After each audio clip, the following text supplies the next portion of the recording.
આજકાલ તો વોટ્સએપ અને ઇન્સ્ટન્ટ મેસેજનો જમાનો છે, બરાબર ને? પણ હાથથી લખેલા પત્રની વાત જ કંઈક ઓર હોય છે. આજે આપણે એક એવા જ અદ્ભુત પત્ર વિશે વાત કરવાના છીએ. એક દાદીમાએ એમના પૌત્રને લખેલો છે અને એમાં એટલો બધો પ્રેમ અને સમજણ છે ને. ચાલો સાથે મળીને જોઈએ કે આ પત્રમાં શું ખાસ છે. જરા જુઓ તો ખરા આ પત્રને. આજકાલ જ્યાં બધું જ એક ક્લિક પર થાય છે, ત્યાં આવો કાગળ હાથમાં આવે તો કેવું લાગે? ખરેખર આ કોઈ સામાન્ય કાગળ નથી. આ તો લાગણીઓથી ભરેલો એક ખજાનો છે. એક એવી ભેટ છે જેને વારંવાર વાંચવાનું મન થાય. એક મિનિટ, ક્યારે વિચાર્યું છે કે વોટ્સએપ પર આવેલા હજારો મેસેજ આપણને યાદ નથી રહેતા, પણ કોઈનો લખેલો એક પત્ર વર્ષો સુધી કેમ સચવાઈ જાય છે? એવું તો શું જાદુ છે આમાં? ચાલો આનો જવાબ આપણે દાદીમાના પત્રમાંથી જ શોધીએ. તો ચાલો શરૂ કરીએ. આ પત્રને આટલો બધો ખાસ શું બનાવે છે? સૌથી પહેલી અને સૌથી મહત્વની વાત એ છે કે એ હાથથી લખાયેલો છે. આ ખાલી કાગળ પર શાહી નથી, પણ જાણે લખનારની લાગણીઓનો સીધો સ્પર્શ છે. તફાવત તો જુઓ. એક બાજુ છે મેસેજ, ફટાફટ, ઇન્સ્ટન્ટ, બહુ સહેલું. પણ બીજી બાજુ છે આ પત્ર, જેમાં લખનારનો સમય, એમના અક્ષરો, એમની મહેનત બધું જ દેખાય છે. એટલે જ તો એ માત્ર મેસેજ નથી, પણ એક યાદગીરી બની જાય છે. સાચું ને? અને હા, આ જ તો મુખ્ય વાત છે. કોઈ આપણા માટે સમય કાઢીને, વિચારીને, દિલથી કંઈક લખે, એ કેટલી મોટી વાત છે. એટલે જ તો કહીએ છીએ કે પત્ર ખાલી શબ્દો નથી, એ તો મોકલનાર વ્યક્તિનો એક નાનકડો હિસ્સો છે જે આપણી પાસે આવી જાય છે. ઓકે, તો પત્રની ખાસિયત તો સમજાઈ ગઈ.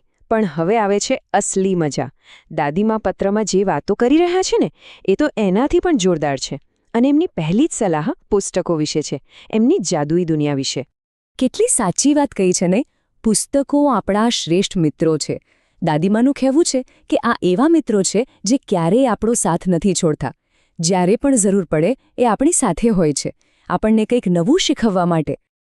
વાંચન જાદુઈ કેમ છે? કારણ કે એ આપણને એવા લોકો સાથે મેળાવે છે જેમને આપણે ક્યારેય મળ્યા જ નથી. નવા નવા પાત્રો આપણા મિત્રો બની જાય છે, આપણું નોલેજ વધે છે, અને હા, દુનિયાને જોવાનો એક નવો ચશ્મો મળી જાય છે. અને શબ્દો? એ તો એટલા બધા નવા શીખવા મળે કે મજા પડી જાય. આ જ તો છે વાંચનનો અસલી જાદુ. અને જુઓ, દાદીમાં ખાલી સલાહ નથી આપતા, પણ રસ્તો પણ બતાવે છે. એમણે એક પુસ્તકનું નામ પણ સૂચવ્યું છે, સંસ્કારની સિંચાઈ. નામ પરથી જ લાગે છે કે આમાં જીવન જીવવાની, સારા સંસ્કાર કેળવવાની કંઈક ઊંડી વાત હશે. શું લાગે છે? અને લિસ્ટ અહીં પૂરું નથી થતું. બીજું પુસ્તક છે ડિસ્કવરી. વાહ, આ તો બહુ મસ્ત વાત છે. દાદીમા ઈચ્છે છે કે એમના પૌત્રને બંને દુનિયાનો અનુભવ મળે. એક બાજુ સંસ્કારની સમજ અને બીજી બાજુ નવી નવી શોધો અને એડવેન્ચરની દુનિયા. પુસ્તકો વાંચીને તો આપણે ઘરે બેઠા આખી દુનિયા ફરી શકીએ છીએ, પણ દાદીમા જાણે છે કે જાતે ફરીને જે અનુભવ મળે એની વાત જ અલગ છે. તો હવે પત્રમાં આગળ વાત આવે છે પ્રવાસની, અને એની ક્યારે ન ભૂલાય એવી યાદોની. દાદીમા પોતાની અંબાજીની ટ્રીપને યાદ કરે છે અને સમજાવે છે કે કેવી રીતે પ્રવાસની નાની નાની પળો આખી જિંદગી માટેની યાદ બની જાય છે. આ ખાલી જગ્યાઓ જોવાની વાત નથી, આ તો એ અનુભવોને દિલમાં વસાવવાની વાત છે. અને આ વાક્ય જુઓ, પ્રવાસ એ ઇતિહાસ, ભૂગોળ અને સંસ્કૃતિને સમજવાનો શ્રેષ્ઠ માર્ગ છે. એકદમ સાચું.